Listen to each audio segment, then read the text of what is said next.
La menace s'est déplacée, on est passé d'une menace qui visait nos infrastructures au départ, puis après nos filiales, et puis aujourd'hui on attaque notre chaîne de sous-traitance. L'attaque cyber, elle est inéluctable. On vit dans un climat de cyber-insécurité. C'est pas une fatalité. On peut y faire face, mieux on est préparé et moins il y aura d'impact. La problématique la plus évidente, c'est que les gens ne comprennent pas ce que c'est que le numérique. Il va falloir que tout le monde essaye de comprendre comment ça fonctionne, et s'ils comprennent comment ça fonctionne, ils vont mieux pouvoir se protéger.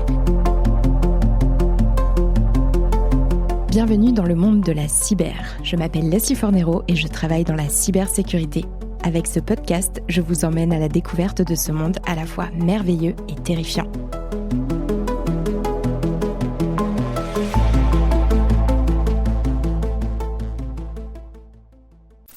Bonjour à tous et bienvenue dans ce nouvel épisode du Tour de France de la cyber. Je suis à Toulouse au Festival du numérique et de l'innovation d'Occitanie et je suis aujourd'hui en compagnie de Ludovic Trépin, chargé de mission au sein de la Mêlée et responsable des sujets de cybersécurité. Bonjour Ludovic. Bonjour Leslie.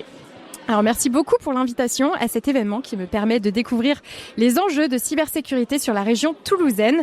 Alors pour commencer, est-ce que tu peux présenter la Mêlée, son histoire, les raisons de sa création, voilà, depuis quand ça existe, etc. Tout d'abord, merci à vous d'avoir répondu positivement aussi à l'invitation et vous être déplacé ici dans notre fief toulousain. La Mêlée, ça fait 25 ans qu'elle existe. C'est une association qui est née à la base d'un apéritif entre copains. Un copain de notre président Édouard a dit il y a une nouvelle chose qui apparaît, ça s'appelle Internet. Ça a l'air d'être assez intéressant. Je vous propose de faire un apéro, d'inviter quelques amis pour en discuter. Ils avaient prévu d'être 100, ils se sont retrouvés à 500. Et de là est née la Mêlée autour de débats sur des sujets de l'Internet. Et puis au fur et à mesure du temps, au fil des discussions et des innovations, s'est construite toute cette association en développant tous les sujets autour du numérique. Alors aujourd'hui, on est au cœur du Festival du numérique et de l'innovation d'Occitanie sur la journée dédiée à la cybersécurité, mais pas que. Est-ce que tu peux nous en parler? Comment il s'organise ce festival? Oui, du coup, on n'est pas fiers de ce festival parce que du coup, la Mêlée numérique, c'est le premier festival de l'innovation et du numérique en Occitanie. Il a été créé en 2000, le 26 septembre 2000 plus exactement, donc on fête vraiment nos 25 ans cette année. Et c'était une soirée à la base des salons, conférences, et c'est transformé petit à petit en une semaine complète. Aujourd'hui, c'est une semaine multithématique, chaque journée avec plusieurs thématiques, plusieurs intervenants, des têtes d'affiche qui viennent d'un peu partout. Vous allez avoir la chance autour de ce podcast, notamment d'interviewer Pascal Andréi, et qui a fait l'honneur de répondre positivement à notre invitation. Bref, tout cela pour vous dire que ce festival, il est entièrement gratuit. Il a vocation à sensibiliser tous les publics. Donc on va avoir des personnes du privé, des personnes des territoires, mais également du grand public avec des étudiants, demandeurs d'emploi, des personnes qui essaient de se chercher et de se reconvertir dans le numérique. C'est vraiment notre cœur de mission, la Mêlée, de faire une sensibilisation auprès de tous les publics et de réussir à créer ce lien entre tous les écosystèmes. Et aujourd'hui, c'est vraiment notre mission, la Mêlée, c'est ce facilitateur du numérique en Occitanie. Et la Mêlée numérique, c'est le festival, le moment phare où on se retrouve tous pour passer de bons moments. Alors, quelles sont les thématiques phares de cette édition? Alors moi, je peux pas ne passer au travers de la cybersécurité, bien entendu, mais ça serait trop compliqué de vous dire telle thématique est phare parce que finalement, tout évolue avec le temps. Ce qu'on a voulu cette année, par contre, c'est se focaliser sur deux aspects. Le thème global de la Mêlée numérique cette année, c'est révolution artificielle avec un point d'interrogation. Pourquoi? Parce que l'IA est en train d'envahir tout notre quotidien, tous nos métiers. Et donc, on s'est demandé quel allait être l'impact. Mais pourquoi on parle de révolution? Certes, pour ce côté changement de nos habitudes, mais également parce que dans le contexte géopolitique actuel, en 2025, il y a plein de questions de souveraineté. Aujourd'hui, les utilisateurs, les personnes sont beaucoup plus sensibles à acheter local, à acheter des solutions françaises, occitanes. Et du coup, c'est un petit peu toutes ces questions. Comment on fait pour évoluer dans nos habitudes et évoluer sur les outils qu'on utilise? Alors, quels sont les enjeux autour d'un tel événement aujourd'hui? Les enjeux, du coup, c'est comme je vous expliquais plus tôt, c'est d'arriver à véhiculer les messages, donner de la vision sur quel sera le numérique demain, essayer de construire une certaine feuille de route tous ensemble. Les acteurs, certes, ils sont sur scène, ils sont en train de partager leurs idées, mais ils se retrouvent aussi en off dans les coulisses pour construire la feuille de route de demain, pour construire un petit peu toutes ces idées qui vont faire que nos métiers vont évoluer, des nouveaux métiers vont se créer, des nouveaux outils, des innovations vont venir popper au fil des années. Et alors, on attend combien de visiteurs pour cette édition? L'année dernière, on avait attendu plus de 10 000 visiteurs. Il faut savoir que 10 000, ce sont les chiffres en présentiel et en ligne. Nous, on a accueilli ici au Quai des Savoirs, qui est un lieu institutionnel et historique à Toulouse. On est très chanceux d'être accueillis ici. Mais cette année, on a bien plus parce que à l'origine, en amont de l'événement, on avait déjà plus de 100% d'inscrits. Donc aujourd'hui, on va attendre plus de 15 000 visiteurs sur la semaine. Et félicitations en tout cas à la mêlée, à toutes les équipes. Merci beaucoup, Ludovic. Merci à vous, Leslie, et félicitations à vous pour le podcast. Et c'est parti pour un tour d'horizon des enjeux cyber de la région toulousaine. Parmi les têtes d'affiche qui prennent la parole aujourd'hui, je reçois Pascal Andréi, chef de la sûreté du groupe Airbus. Bonjour Pascal. Bonjour. Alors vous êtes également appelé Dieu dans le milieu, ça me fait rire car je connaissais déjà le Batman de la cybersécurité qui est Vincent Nguyen, que mes auditeurs connaissent déjà très bien, mais je ne connaissais pas encore le Dieu de la cybersécurité et je suis absolument ravie de vous avoir à mon micro aujourd'hui. Alors le bassin toulousain, il est réputé pour ses activités dans l'industrie aéronautique via la présence du groupe Airbus, ce qui entraîne forcément des spécificités dans la gestion des risques cyber dans la région. Alors tout d'abord, j'aimerais en savoir plus sur les types de menaces auxquelles vous faites face en 2025 chez Airbus. Alors Airbus est une société européenne à échelle internationale, donc on fait face à tous les types de menaces qu'on peut avoir dans le monde civil et dans le monde militaire. Une société qui fait face à la fois à des menaces, des attaques, on va dire, venant de hackers amateurs jusqu'à des menaces étatiques. C'est pas un secret que je trahis en disant ça. Et en intermédiaire, on a du crime organisé, on a du sabotage, on a tous les types de menaces contre Airbus. Ce qu'il faut voir aujourd'hui, c'est qu'il n'y a pas que des attaques cyber et que la menace, elle est hybride. Et donc, on a des menaces qui utilisent tous les canaux, tous les vecteurs d'attaque avec l'évolution des techniques et des technologies et avec tous les vecteurs possibles dans l'écosystème d'Airbus. Ce qu'on a vu et ce qu'on voit aujourd'hui, c'est que la menace s'est déplacée. On est passé d'une menace qui visait nos infrastructures au départ, puis après nos filiales, et puis aujourd'hui on attaque notre chaîne de sous-traitance. Donc l'évolution s'est faite dans le temps depuis les années 2015 jusqu'à aujourd'hui, et aujourd'hui les grosses menaces viennent en grande partie sur la sous-traitance. Est-ce que c'est possible d'anticiper ce type d'évolution de la menace ? Est-ce que vous aviez anticipé que ce seraient vos fournisseurs qui se feraient attaquer Alors c'est pas qu'il soit possible d'anticiper, c'est que c'est un devoir d'anticiper, c'est notre rôle.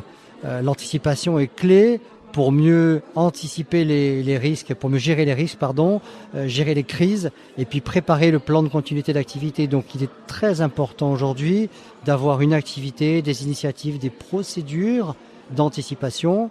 Pour cela, on met en place énormément de choses chez Airbus. On a des outils, on a un SOC, Security Operating Center, qui a énormément évolué. On a un CERT qui a évolué aussi dans l'anticipation. On anticipe des menaces qui sont à la fois externes et internes. Il faut savoir que ce qu'on appelle les insiders, ça existe, donc il faut anticiper les menaces internes. Et pour l'ensemble de la typologie des menaces, aujourd'hui, on met en place une Security Intelligence Room, donc qui est toujours un projet à l'heure actuelle, mais qui est un projet auquel je tiens énormément. C'est-à-dire qu'on met en place une plateforme basée sur de l'intelligence artificielle qui va collecter de l'information divers et variés, de l'open source, des événements internes au niveau de notre groupe à l'échelle internationale, et puis tout ce qu'on peut voir à l'extérieur sur les réseaux sociaux, et puis même de l'information qui peut nous venir de certains gouvernements et de certains services. Donc le but, c'est de clusteriser ces informations dans un data hub, et puis d'être capable de les traiter pour aider les analystes de façon semi-automatique, voire automatisée, à extraire de la quintessence informative, préparer des rapports et puis anticiper tous les types de menaces. Vos équipes ont beaucoup évolué ces dernières années, et avec l'arrivée de l'IA, comment est-ce que ça change votre manière de travailler aujourd'hui en cyber chez Airbus ? Donc l'IA, c'est pas une révolution, c'est une évolution certaine. Et j'ai tendance à dire que l'IA, c'est pas de l'intelligence artificielle, c'est de l'intelligence augmentée, puisqu'on ne fait qu'améliorer les capacités humaines.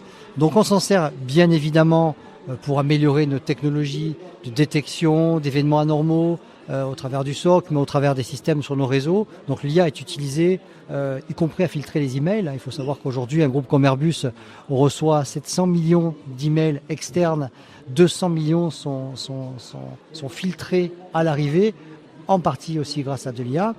Donc ça, c'est important. Mais on sait très bien aussi que l'IA est utilisée par nos attaquants, nos opposants. Et donc, il faut aussi anticiper la façon dont ils vont utiliser l'intelligence artificielle pour nous attaquer. Alors, est-ce que vous faites attaquer souvent? Comment ça se passe chez Airbus Des attaques, il y en a tous les jours, comme dans toutes les entreprises, et en particulier une entreprise industrielle comme Airbus, qui fait du civil, qui fait du militaire, qui est un leader mondial dans son domaine. On est forcément une cible, et ça, bon, c'est pas un secret que de dire qu'on subit des attaques. L'important, c'est les déceler, c'est être capable de les détecter.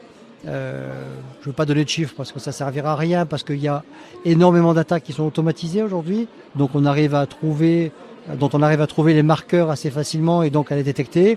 Et puis il y a des attaques beaucoup plus compliquées qui utilisent des nouvelles technologies, des nouvelles techniques, et pour lesquelles il faut bien sûr un peu plus de niveau d'analyse, de niveau d'abstraction pour arriver à les Et détecter. qu'est-ce qui se passerait si une cyberattaque sur le groupe Airbus réussissait?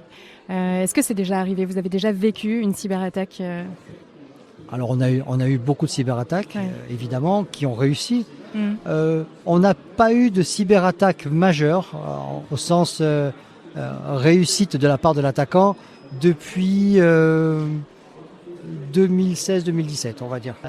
Avant ces années-là, on a eu des attaques qui nous ont mis en danger, qu'on a su parer, mais on a tout de suite réagi. Et je dois avouer qu'avec l'aide des autorités, des services étatiques comme l'ANSSI en France, on a pu mettre en place ce qu'il fallait. C'est l'année, on va dire 2017, où on a mis en place la sûreté chez Airbus en tant qu'organisation qui est devenue un pilier fort du groupe, rattaché au PDG, pour justement avoir l'indépendance qui est nécessaire à une activité comme la sûreté. Et alors, est-ce que vous constatez justement une différence entre la menace qui cible l'aviation civile et celle qui cible l'aviation militaire? Il n'y en a pas. Il n'y en a pas. On va être très clair, on n'a pas de menace ciblée militaire, ou alors elle est très petite par rapport à la quantité des attaques qu'on a aujourd'hui. Un attaquant, il va rentrer chez Airbus. S'il va se balader dans le domaine militaire, c'est par opportunisme, par opportunité.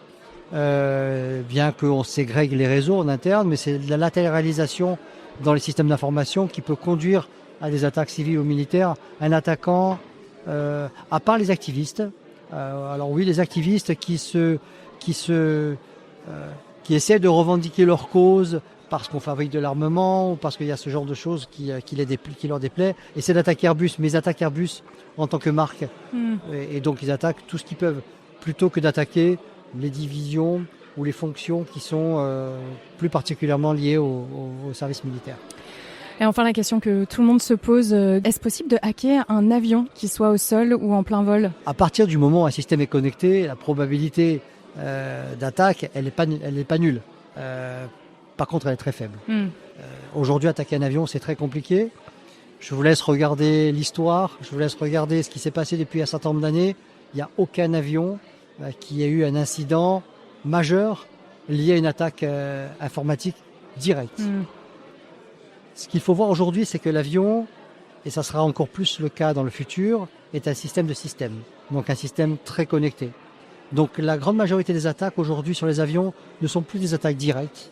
Elles vont essayer d'attaquer les systèmes environnants, comme le GPS, le radioguidage, les systèmes de communication sol-bord, donc tous les systèmes environnants, le trafic aérien, les aéroports, les compagnies aériennes elles-mêmes. Donc on va essayer de passer par les canaux plus faibles pour essayer d'attaquer l'avion. L'avion est résilient, il a été conçu pour ça. Depuis la 380, tous nos avions sont construits avec le concept de Security by Design, donc de la sûreté pendant la phase de conception, ce qui rend assez résilients nos avions. En plus de ça, nous avons des équipes de ethical hackers en interne qui, tous les jours au quotidien, surveillent à la fois l'évolution des technologies, l'évolution des techniques des hackers et les utilisent en interne pour faire des tests de pénétration, comme on dit en traduction un peu vulgarisée du penetration test, qui vont faire des tentatives d'intrusion sur tous nos produits, que ce soit des avions, des hélicoptères, des satellites, des drones, pour voir s'il y a des vulnérabilités, les trouver avant les autres et mettre en place les patchs et corriger ces vulnérabilités avant qu'elles ne soient vues par d'autres. C'est très rare, ça arrive, ça fait partie des risques, mais on n'est pas naïf chez Airbus sur ce côté-là, et c'est pour ça qu'on a mis en place tout ce qu'il faut pour faire de la validation, de la vérification et de l'évaluation de tous nos systèmes vers nos équipementiers, sur l'avion lui-même et sur l'écosystème de l'aviation. Alors, est-ce que vous avez des craintes sur de prochaines failles à venir, de prochaines évolutions qui pourraient remettre en cause la cybersécurité aujourd'hui telle qu'on la connaît? Est-ce que vous voyez des choses arriver? Alors, on a eu une petite crainte avec l'arrivée de l'intelligence artificielle, de l'intelligence augmentée, comme j'ai dit tout à l'heure. Évidemment, l'arrivée du quantum et du quantum AI encore plus tard sera une vraie révolution. Jusqu'à présent, c'était des évolutions. On aura une vraie révolution. Quand on voit les volumes et le degré de chiffrement qu'on utilise à l'intérieur de l'entreprise, sur nos avions eux-mêmes, les connectivités des avions, le téléchargement de logiciels à bord de nos avions, il ne faut pas que ce système devienne vulnérable. Et on sait très bien qu'avec l'arrivée du quantique et du post-quantique, il va falloir qu'on se prépare à mettre en place sur nos avions, sur les systèmes de l'écosystème, sur les ensembles des infrastructures, des alternatives et pallier nos potentielles faiblesses avant qu'elles deviennent des vulnérabilités. Eh bien, le message est passé. Merci beaucoup, Pascal, Andréi, d'avoir pris le temps de répondre à mes questions lors du festival de la mêlée numérique. Airbus est entre de bonnes mains. Nous pouvons continuer à prendre l'avion sans risque de cyberattaque. Je suis absolument rassurée. Merci beaucoup, Pascal. Avec grand plaisir. Pour continuer notre tour d'horizon de la menace cyber dans la région Occitanie, je vous propose de rencontrer Julie David, directrice de cabinet du préfet du département du Gers. Bonjour, Madame David. Bonjour Leslie. Alors merci d'avoir accepté cette interview. Aujourd'hui, on le sait, le risque cyber est partout en France. On est un pays particulièrement touché par les cyberattaques et le département du Gers ne fait pas exception. Qu'est-ce qui rend, selon vous, ce territoire attrayant pour les cybercriminels ? Alors ce département, je suis pas sûre qu'il soit plus ou moins attrayant que les autres finalement, parce que les cyberattaques, on le voit, ça peut impacter n'importe quel territoire, que ça soit une grande métropole, un territoire rural, comme un simple particulier, une collectivité, un établissement public. Évidemment, on parle régulièrement d'attaques malveillantes qui pourraient être orientées ou liées à des tentatives de déstabilisation dans le contexte géopolitique qu'on connaît. Mais la plupart du temps, si l'intention est effectivement malveillante, le hacker pratique une pêche au chalut. Il lance son filet et puis il voit ce qui remonte. Des fois, il y a même des attaques par erreur. En fait, c'était pas l'institution visée initialement. Donc voilà, n'importe quel territoire peut être touché et c'est pour ça que dans le département du Gers comme dans l'ensemble du territoire, les services de l'État se sont organisés pour pouvoir y répondre. Est-ce que vous avez constaté une évolution dans l'exposition aux risques cyber des organisations de votre territoire ? Est-ce que aujourd'hui, par rapport à il y a quelques années, il y a plus de cyberattaques ? Alors cette problématique, on le voit, mais toujours pareil, et c'est pour ça que c'est important de le rappeler. C'est vraiment exponentiel sur l'ensemble du territoire et donc effectivement le Gers ne fait pas exception.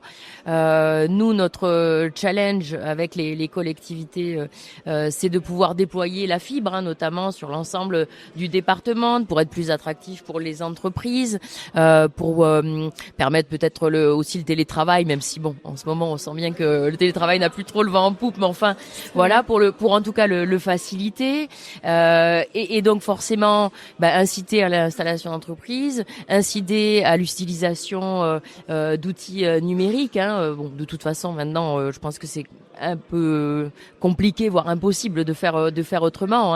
Tout le monde est hyper connecté. Forcément, il y a une multiplication des attaques ou des tentatives d'attaque. Est-ce qu'il y a eu des cyberattaques récentes sur le territoire qui vous ont marqué ? Est-ce que vous pouvez nous raconter ?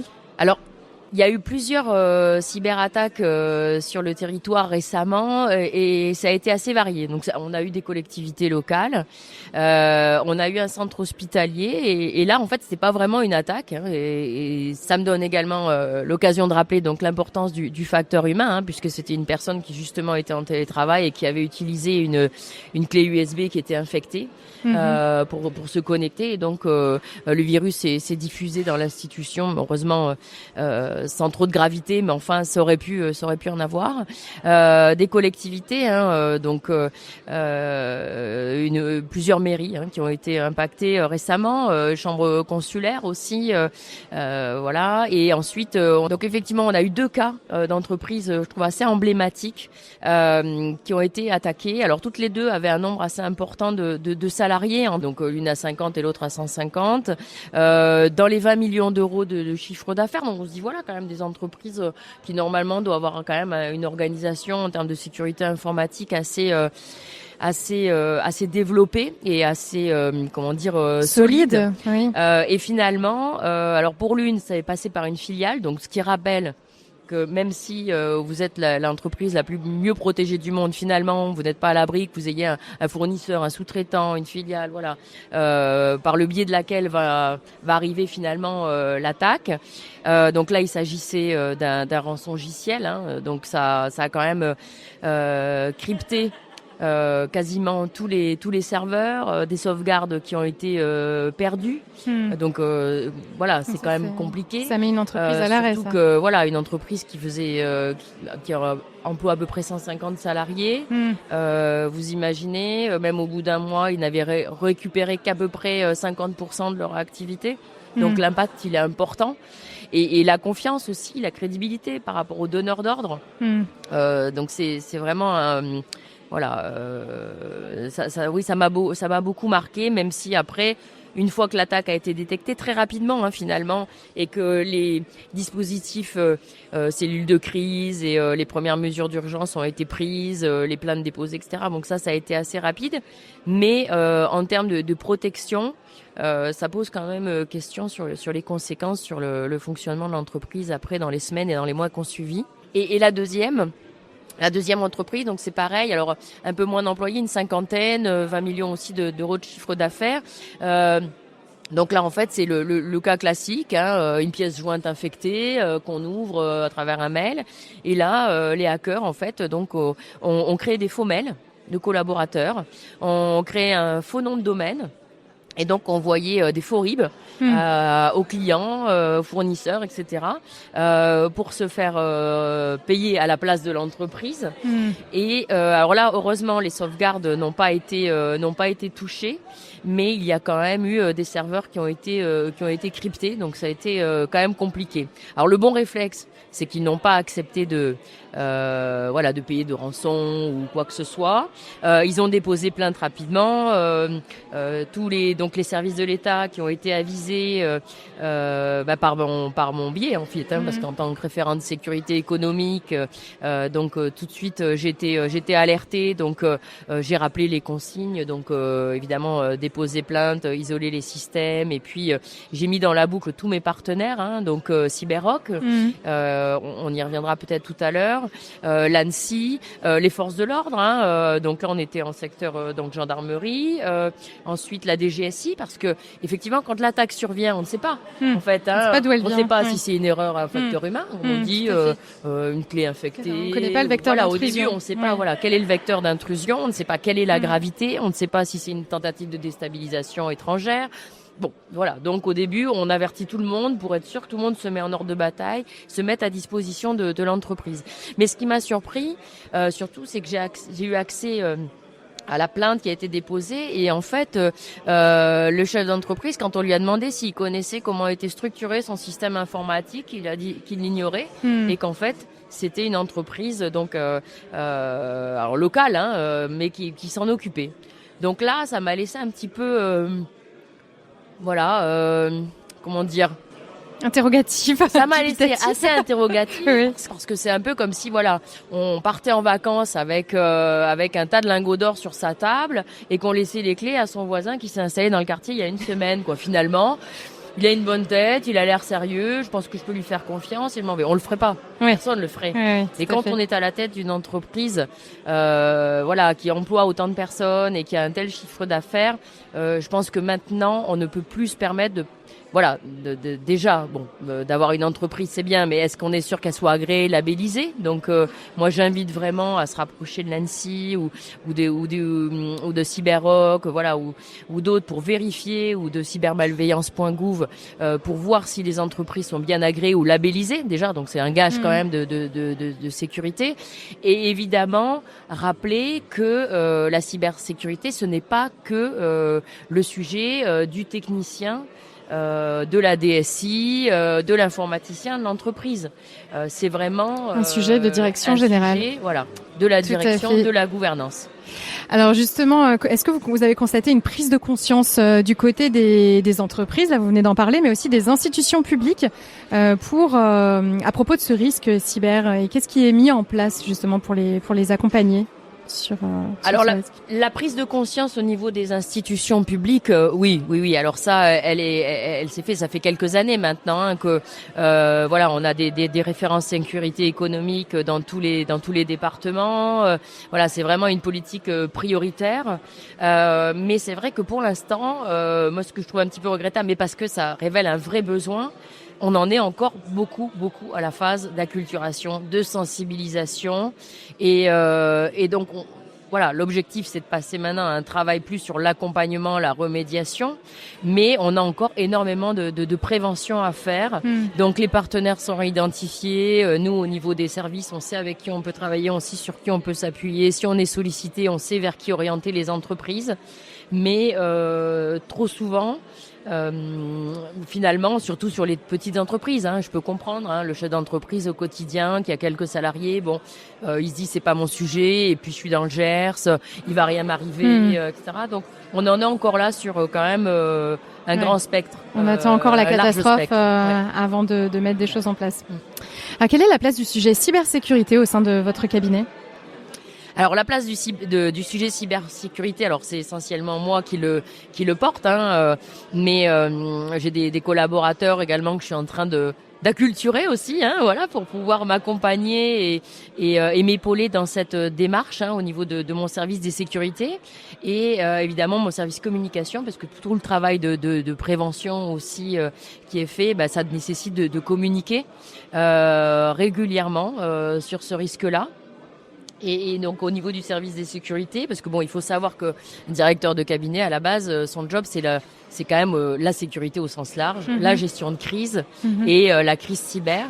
Même si c'est une crise singulière un petit peu, nouvelle, c'est une crise extrêmement opaque, violente, difficile à comprendre, extrêmement rapide aussi, et qui peut avoir des effets de désorganisation qu'on peine à imaginer finalement, mais ça reste une crise. Donc on applique un peu les mêmes préceptes, c'est-à-dire anticiper. Donc ça veut dire se préparer, faire le diagnostic déjà, voir où le bas blesse. Donc là je rappelle aussi qu'il y a des diagnostics qui sont proposés par BPI France, qui peuvent être pris en charge partiellement dans le cadre de France Relance 2030. Mais il y a également toutes les forces de l'ordre, l'ANSSI, en fonction du type d'entreprise, qui peuvent aussi gratuitement déjà conseiller, dispenser des premiers conseils de premier niveau, voilà, qui peuvent être utiles. Ensuite, une fois qu'on a mis en place les plans de continuité d'activité, le plan de réponse à incidents, il faut s'exercer. Il faut s'exercer parce que travailler comme ça dans la routine, enfin dans le quotidien, et être en crise, en gestion de crise, du coup on voit bien qu'on réagit plus de la même manière, on est en stress, et donc ça nécessite vraiment de s'entraîner pour avoir les bons réflexes. Et pareil, dans la cellule de crise qu'on va constituer pour faire face, identifier aussi peut-être les bons profils et les bonnes compétences, et que chacun sache à l'avance voilà, ce qu'il aura à faire le jour où ça survient. Alors justement, le jour où ça survient, pour faire face à la cyberattaque, on a mis en place en France, on a vu se déployer des CSIRT régionaux. Est-ce qu'ils vous accompagnent aussi dans toute cette gestion de crise ? Tout à fait. Alors dans les séminaires de sensibilisation et de prévention qu'on peut organiser, donc évidemment Cyberrock est toujours parties prenantes. Donc Cyberrock, c'est le nom du CSIRT régional ici en Occitanie. Voilà, donc avec son président Marc Stuzman et puis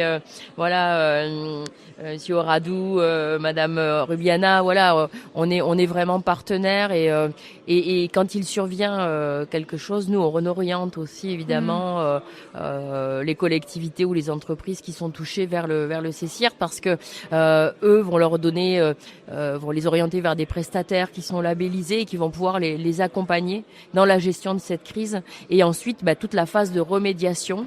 Et là j'ai envie de dire c'est tout ce volet-là maintenant qu'on doit développer aussi en lien avec nos partenaires parce que anticiper c'est bien, gérer c'est bien aussi, mais après il faut remettre la machine en route.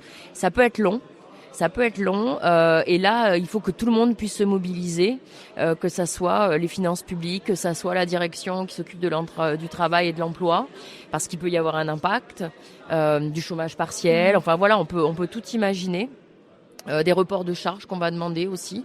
Et puis accompagner l'entreprise à redémarrer. Et ce travail-là, on doit le faire aussi avec nos partenaires locaux et notamment les chambres de commerce et d'industrie, quand il s'agit des entreprises qui sont vraiment leurs interlocuteurs naturels.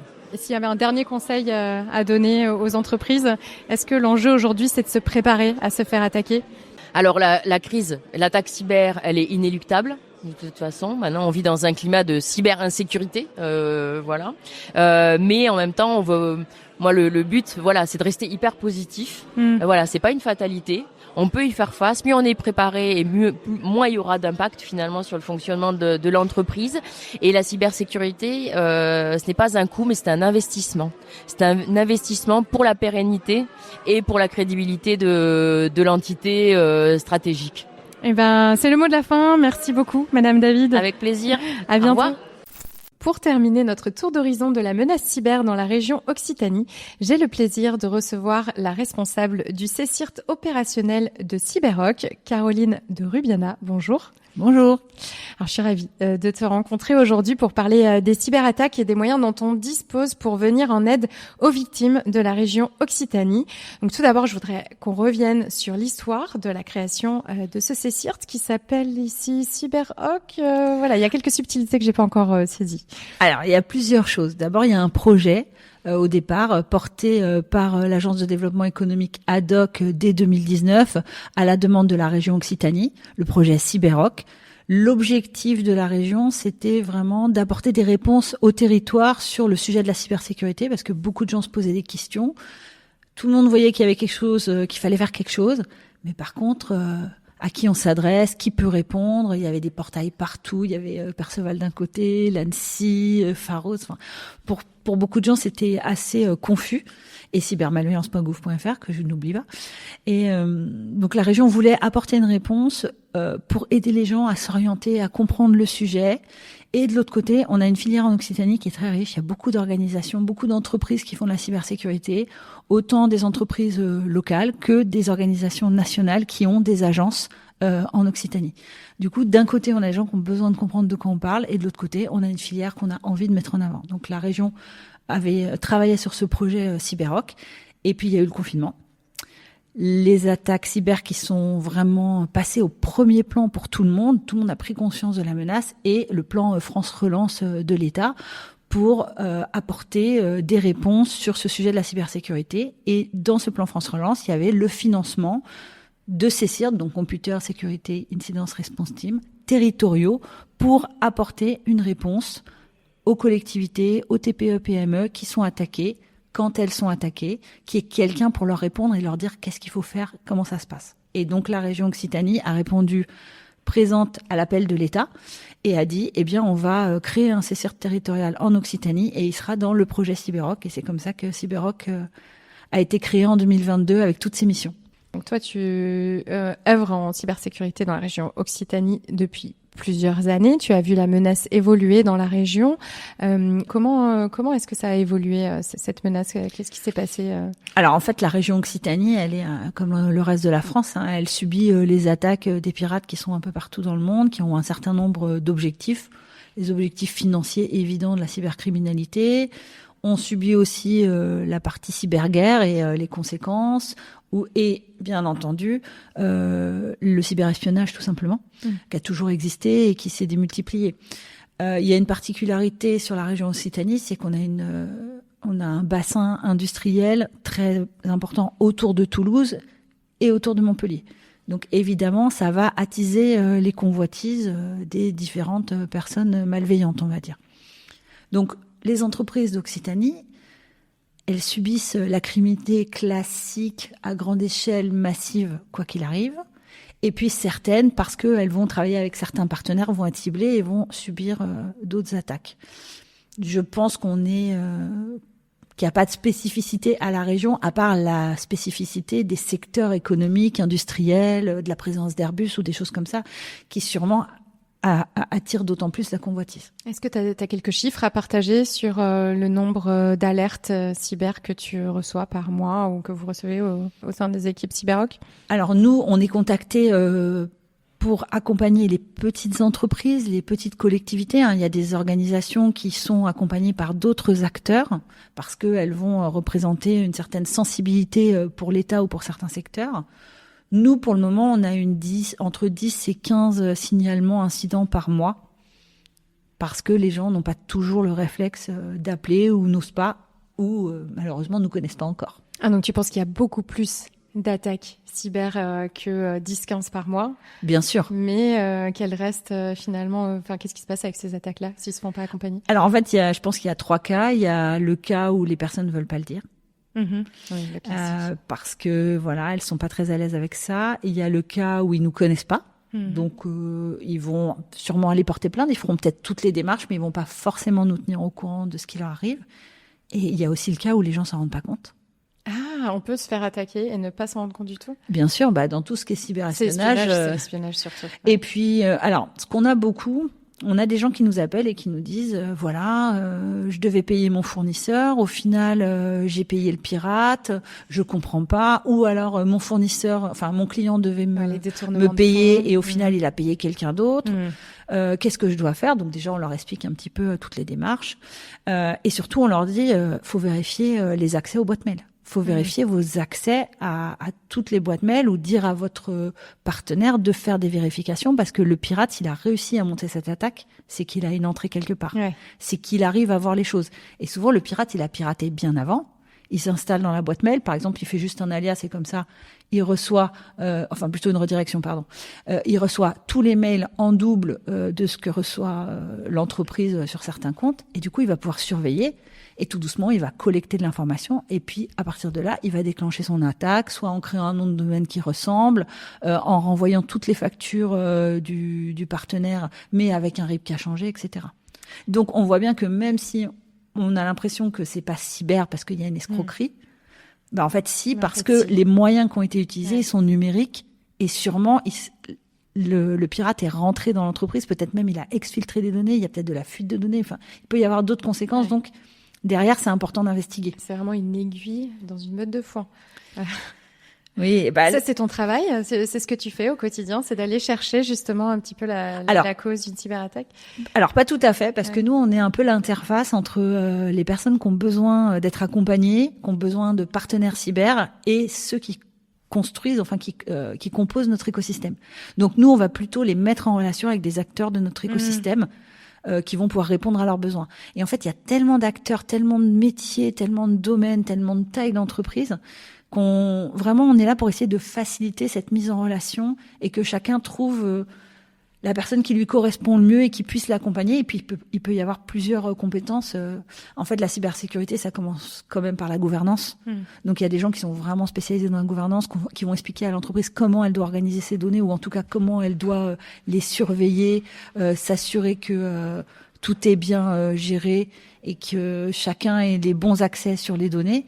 Et de l'autre côté, on va avoir d'autres acteurs qui vont venir peut-être plus ponctuellement. Donc, ils vont venir sécuriser à un moment et puis monitorer ce qu'ils ont mis en place comme solution, ou qui vont venir faire un pentest. Donc, ça peut être ponctuel. C'est pas forcément, on va pas faire des pentests tous les jours, mais ils vont avoir besoin ponctuellement d'un pentest ou des choses comme ça. Et après, il y a des gens qui sont dans des situations de crise et qui ont besoin de gens qui les accompagnent en gestion de crise, qui vont les aider à faire la remédiation, qui vont peut-être faire l'enquête, l'investigation numérique, donc le forensic, etc., etc. Oui. Il y a plein de choses, en fait. Parce que quand on est une petite entreprise de 20 personnes, c'est pas le même interlocuteur que pour c'est pas la même organisation. Ouais, c'est pas du tout la La même cybersécurité pour une TPE, pour une PME, pour une ETI, pour un grand groupe, c'est pas la même chose. Ouais. Alors bien entendu, il y a des lignes directrices, mais l'organisation n'est pas la même. Les startups aujourd'hui, elles ont 5 PC et du cloud.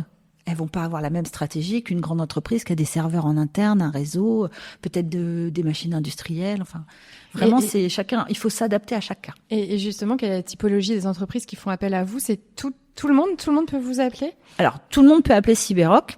Déjà, on est quand même point d'information. Cyberrock, la région l'a créé dans l'idée d'avoir un point d'information. Que ce soit des gens qui veulent se sécuriser et qui cherchent des partenaires, ou que ça soit des entreprises de la cybersécurité qui veulent augmenter leur visibilité. Et puis ensuite, des gens, bien sûr, qui ont des incidents. Pour les incidents, en règle générale, ceux qui nous appellent, c'est ceux qui n'ont pas d'interlocuteur à la base. Donc vraiment, ils sont perdus, ils savent pas quoi faire.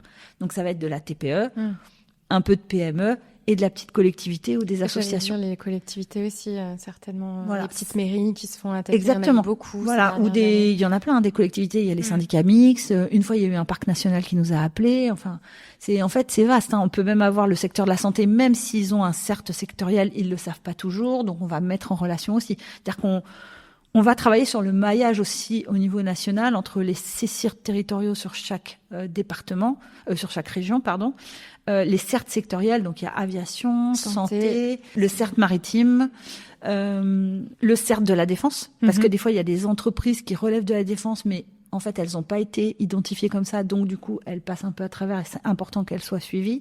Enfin, il peut y avoir plein de choses, puis après on fait le lien avec l'ANSSI, on travaille aussi avec cybermalveillance.gouv.fr. Et par contre, ça nous est arrivé d'avoir des entreprises un peu plus grosses qui nous appellent, elles ont géré la crise, elles ont géré l'incident. En fait, elles nous appellent pour vérifier qu'elles n'ont rien oublié. Ah oui. Et ça, c'est très intéressant. Vérifier qu'on a bien fermé toutes les portes. Et qu'on a pensé à tout. Par exemple, quand on a une attaque, en général, il y a un gros risque de fuite de données, et donc il y a quand même quelqu'un qu'il faut prévenir, c'est le DPO. Oui, la CNIL. Et des fois, ça peut être un peu oublié, donc on leur rappelle. On leur demande aussi s'ils ont prévenu leur assurance. On sait jamais. Ouais, des fois, ils en ont une et ils le savent pas. L'assurance. Tout à fait. Alors, quel est le numéro pour vous joindre, histoire de saturer votre ligne téléphonique?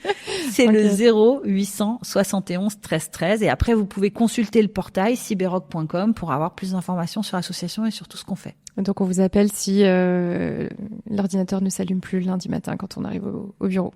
C'est ça. Oui. Faut être le dirigeant quand même, hein, parce que c'est lui qui va prendre les décisions. En tout cas, il faut que ça soit quelqu'un qui a un certain niveau de responsabilité pour pouvoir prendre les décisions de faire les actions. Et alors, si on est un particulier, comment ça se passe? Alors, pour les particuliers, malheureusement, c'est un peu compliqué. Nous, c'est pas dans nos missions, donc on les renverra sur cybermalveillance.gouv.fr. Aujourd'hui, il y a la plateforme 17 Cyber qui a été mis en ligne. Alors, il y a presque un an. À peu près. C'était en décembre, je crois, l'an dernier. Donc, c'est vrai que c'est une plateforme avec un arbre de décision sur Internet. Il n'y a pas de personne que vous avez au bout du fil. Mais malgré tout, il y a un algorithme qui permet d'être mis en relation avec un prestataire en fonction de sa typologie. Donc, quand on est un particulier, ils vont vous renvoyer vers une entreprise qui adresse les particuliers. Parce que souvent, c'est pas les mêmes entre les particuliers et les entreprises, bien entendu. Nous, c'est pas dans nos missions de répondre. Donc, s'ils appellent, on va essayer de leur donner des informations et de les rediriger, mais on n'a pas référencé par contre les entreprises qui s'adressent aux particuliers. Donc on n'a pas toujours les réponses malheureusement. Et par contre, le petit point concernant le 17 Cyber, c'est que nous on a rejoint la plateforme, enfin on a signé une convention avec cybermalveillance.gouv.fr et en fait on va être dans le 17 Cyber. C'est-à-dire que quand les entreprises et les collectivités vont aller sur la plateforme 17 Cyber, ils vont pouvoir choisir d'être mis en relation avec leur CSIRT territorial. Et est-ce que vous avez des petits conseils à donner, que ce soit aussi bien pour les particuliers que pour les entreprises, pour juste avoir des petites bases en cybersécurité, des petites choses simples à mettre en place qui peuvent tout changer? En fait, alors déjà, il y a une première chose qu'on constate sur le terrain. On dit beaucoup de choses sur la cybersécurité. Je veux pas trop rentrer dans les détails, mais il y a quand même la problématique la plus évidente, c'est que les gens ne comprennent pas ce que c'est que le numérique. Et donc, si Il va falloir que tout le monde essaye de comprendre comment ça fonctionne, et s'ils comprennent comment ça fonctionne, ils vont mieux pouvoir se protéger. Donc la première chose que doit faire une entreprise, c'est identifier quelles sont toutes les données qu'elle manipule, qui lui appartiennent, qui la représentent, et à partir de là, décider qu'est-ce qui est essentiel, qu'on doit vraiment protéger, ce qui est un peu moins important, etc. Mais il faut qu'elle ait conscience de toutes les données. Mais ça vaut aussi pour nous à titre personnel. Qu'est-ce qu'on a comme données ? Qu'est-ce qui est important ? Donc, une fois que j'ai pris conscience de mes données et de celles qui sont importantes pour moi, je vais faire attention à les protéger. Donc, si elles sont juste dans mon téléphone et que j'ai fait aucune sauvegarde de mon téléphone, eh ben, le risque, c'est que je perde des données qui sont importantes pour moi. Souvent, c'est nos photos, mais c'est quand même important. Oui. Qu'est-ce qu'on dit à ceux qui disent qu'ils n'ont rien à cacher ? Alors ça, moi, je comprends même pas. Alors après, je pense que quand on bosse dans la cybersécurité, on est assez sensible à sa vie privée. Je trouve ça assez étrange. C'est une phrase qu'on peut dire quand on pense que nos données n'intéressent personne. Finalement, c'est un petit peu aussi c'est étrange quand même d'une petite PME dans fin fond de la Bresse bourguignonne qui pense qu'elle n'intéresse personne, alors qu'en fait, elle peut se faire attaquer. Oui, c'est un petit peu le même parallèle. L'intimité, c'est quand même quelque chose d'important. Pour l'entreprise aussi, il y a toujours des données que des concurrents pourraient utiliser. Les clients seraient vraiment en colère que les données fuitées, etc. Les pirates, à partir du moment, ça a été dit ce matin, à partir du moment où il y a une IP, l'organisation, quelle qu'elle soit, particulier, entreprise, collectivité, peut être attaquée parce qu'en fait, elle est visible sur Internet, quelle que soit sa localisation dans le monde. Oui, et c'est ça que les gens oublient. C'est pour ça que je dis qu'il faut comprendre comment le numérique et Internet, peut-être faut rajouter le mot Internet, fonctionne pour comprendre le risque. Et du coup, dans les conseils, faut savoir qu'est-ce qu'on a comme données, comment on les protège. Donc, même à titre personnel, on sauvegarde. À titre personnel, on active la double authentification systématiquement partout. Et ça, faut aller dans les paramètres pour le faire à la mano. C'est quand même, je sais, c'est quand même très contraignant. Une fois qu'on a perdu l'accès à sa boîte mail, c'est vraiment la catastrophe. Ouais. Et après, par contre, on choisit des acteurs. Par exemple, pour les boîtes mail, à titre personnel, on choisit des hébergeurs de boîtes mail qui sont capables de vous offrir ça et qu'on paye. Parce que les boîtes mail gratuites, le jour où vous perdez l'accès à votre boîte mail, c'est terminé, vous ne le retrouverez jamais. Parce que celui qui vous a donné l'accès à la boîte mail, il n'a aucun moyen de savoir qu'elle était bien à vous au départ. Alors que quand vous la payez, c'est un moyen de le prouver. C'est contractuel, en fait. Tout à fait. Et ça, on a vu des gens, beaucoup de chefs d'entreprise ont tendance à utiliser des adresses mail personnelles pour gérer un certain nombre de choses.